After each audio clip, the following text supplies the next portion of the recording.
في واقعة مؤسفة كشفت فيها الشرطة غموض مقتل طفل متغيب منذ عدة أيام بعزبة الهادي بدائرة مركز الخنكة، حيث تبين أن مرتكب الواقعة متهمين.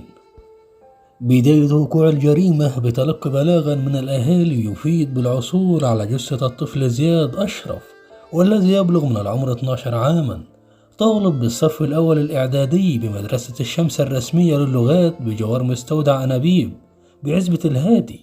وكانت أسرته أبلغت بتغيبه عن منزله منذ أيام. لقد تبين من التحريات أن المتهمين من مدمن المواد المخدرة، وتربص بالطفل زياد أشرف والذي يبلغ من العمر 12 عاما عقب خروجه من منزله، وخطفاه في توك توك وقاموا بخنقه حتى فارق الحياة، وألقي جثته بجوار مستودع أنابيب في عزبة الهادي بالخنكة.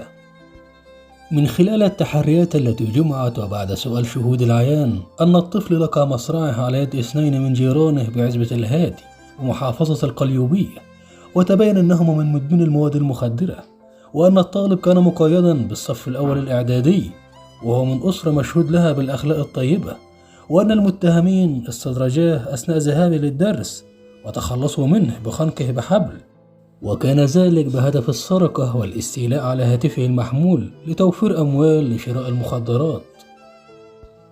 انتظروني في حلقة قادمة، وإلى لقاء آخر إن شاء الله.